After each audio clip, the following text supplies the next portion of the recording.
morning on Today's Money, saving $500 a month. In today's tight economy, we all could use a little extra cash, but instead of rushing out to get that second or third job, Money Magazine has come up with 103 ways to cut your spending by $500 a month. Donna Rosada is a senior writer at Money Magazine. Good to see you, Donna. Good to see you too, Al. So first of all, before we get to this, do the tips the magazine covers, is it a broad area, or are we talking about certain specifics? You know, we looked at all parts of your life. As you said, everybody wants to save money these days, but what we did is come up with more than 100 ways where you can trim the fat from your budget without trimming the fun, so you don't really feel deprived. All right, which is important. Yeah. All right, let's get started here.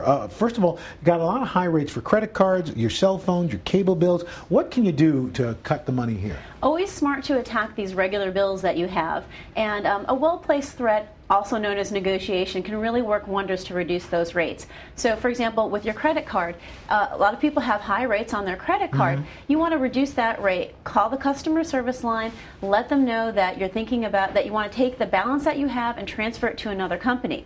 Well, they're going to want to keep your business, so ask them if they can give you a lower rate. This is going to work better if you've got a good credit score, probably 750 or higher, and if you've never really been late on your payments. What about your cell phone? Everybody's got an expensive cell phone, right? So call the cell phone carrier and say, I'm thinking about switching to another carrier. That's usually good for 10 to 20% off of what your monthly bill is. And your cable bill. I mean, there's competition now with cable between satellite and even the phone companies are offering cable. That's right. That's the key to when you're negotiating something like this. When you're haggling, they know that you can go somewhere else. With your cable company, ask them for the latest customer promotion. If they won't give that to you, tell them you're going to probably go to the telephone provider that's going to provide your service.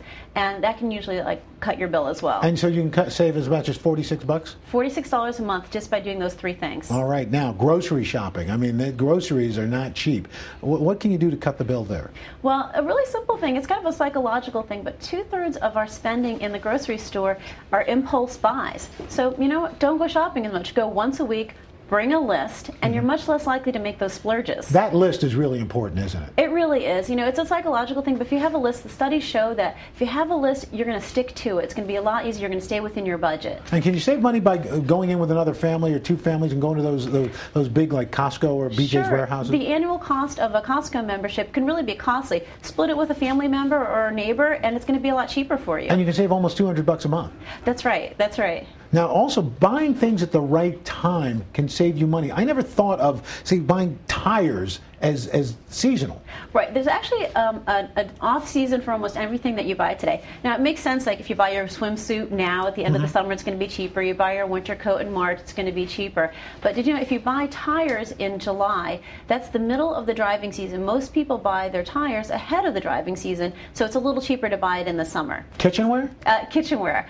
If you buy it in the spring ahead of or if you buy it in the spring or November, those are the times when the stores are trying to clear out inventory ahead of the wedding shopping season, the holiday shopping season, so they're going to be more likely to offer discounts. And then your linens. The linens in January. If you buy linens in January, you can save up to 40%. We're all familiar with the retail white sales that they have. Well, the stores are trying to get you into the stores again after the holidays, so they give you big discounts on your linens. Who knew? You knew. Yeah, I you knew. knew. Of course you did. I want to tell you. Now, college. My sister's got a daughter going off to college now. You can save some money right now in certain areas, especially in books. Oh, that's right. I mean, your kids, if they've gone off to their campus already, instead of buying the books new, you can rent the books.